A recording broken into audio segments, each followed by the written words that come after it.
রান্না করব নারিকেলের দুধ দিয়ে। রান্না করব নারিকেলের দুধ দিয়ে ডিমের তরকারি। তো এখানে পেঁয়াজ আর টমেটো কাঁচামরিচ ব্লেন্ডার করা দিয়ে দিলাম।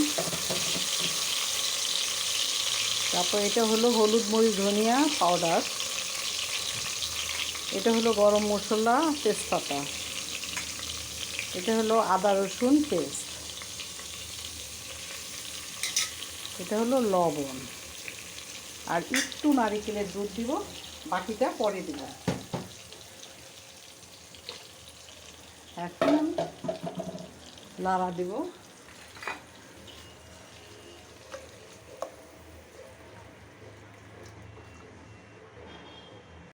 মশলাটা কষানো হইতেছে, এর সাথে আলুগুলো দিয়ে দিব।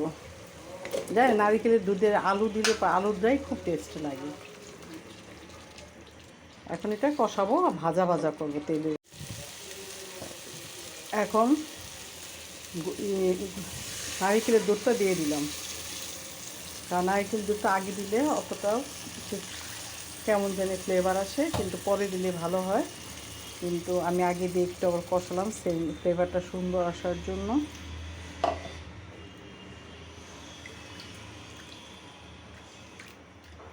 এখন নারিকেলের দুধ দিয়ে দেওয়া হলো, এখন ঢাইকে দেবো, আস্তে আস্তে হবে। পুরো নারকেল দুধটা একবার দিতে হয় না কষানোর সময়। যদি আপনি ফ্লেভারটা ভালো আসতে চান তাহলে একটু কষানোর সময় দিলে, আর বাকিটা ঝোলে যখন ঝোল দিবে তখন দেবেন। ডিমগুলি দিয়ে দিলাম। হাঁসের ডিম রান্না করি আমি সবসময়।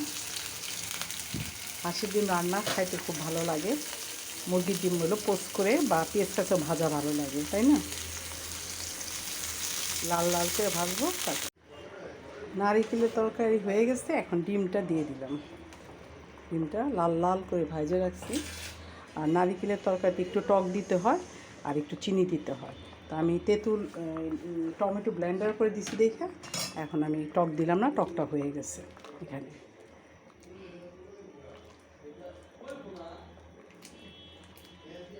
এখন মোটামুটি তরকারিটাতে পেঁয়াজ ব্রথ দিয়ে নামিয়ে ফেলবো। তরকারিটা হয়ে গেছে, চিনিটা কম হয়েছে, আর একটু চিনি দিয়ে নিলাম। রান্নাটা হয়ে গেছে, আর একটু জিরা পাউডার দিয়ে দিব। এখন দেওয়ার পর নামাই ফেলব। অল্প দিলাম জিরা পাউডারটা, না দিলে ফ্লেভারটা নষ্ট হয়ে যাবে। হয়ে গেছে তরকারিটা, এখন নামিয়ে ফেলবো। সবাই আমার রান্নাটা ভালো লাগলে লাইক দিবেন, কমেন্টস করুন, শেয়ার করুন, পাশে থাকবেন। আল্লাহ হাফিজ।